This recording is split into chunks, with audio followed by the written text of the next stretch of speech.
مرے گا. کوئی مائی کا لال، کوئی سنگھن، کوئی آرگنائزیشن ہم سے کلمہ طیبہ توحید اور اسلام کو نہیں چھین سکتی. ہمارا قومی فیصلہ ہی نہیں ہوا، ہمارا قومی ارادہ ہی نہیں ہوا، سب الگ الگ الگ الگ الگ.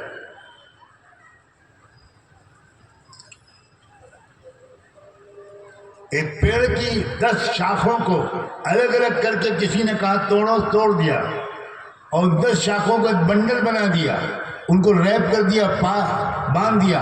جب کہا کہ اب توڑو تو دنیا بھر کے پہلوان لگ گئے مگر توڑ نہیں سکے.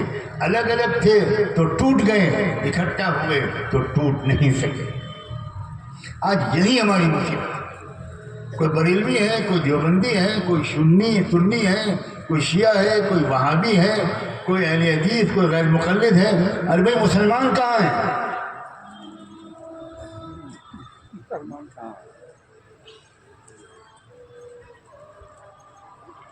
کوئی RSS والا گنڈا یہ دیکھ کر نہیں مارے گا کہ آپ سنی ہو کہ شیعہ، آپ دیوبندی ہو کہ بریلوی، آپ وہابی ہو کہ سنی.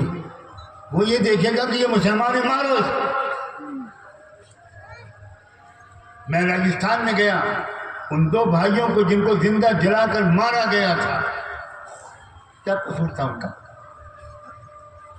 کاروبار کے لیے جا رہے تھے، ان کو جیپ کے اندر باندھ کر کے جلا دیا گیا. یہی قصور تھا کہ مسلمان تھے. وہ بہلو خان، وہ اخلاق محمد، وہ محمد اکبر، کیا قصور تھا ان بیچاروں؟ یہ تو زیادہ اسلام کو جانتے پہچانتے بھی نہیں تھے، پڑھے لکھے بھی نہیں تھے. لیکن بس مسئلہ کیا ہے؟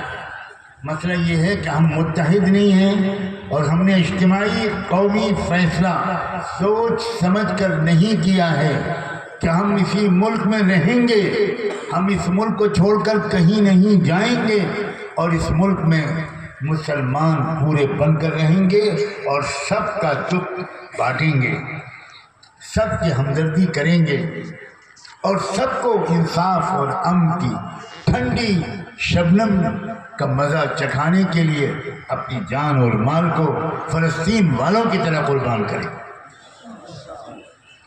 یہ ہے ضرورت.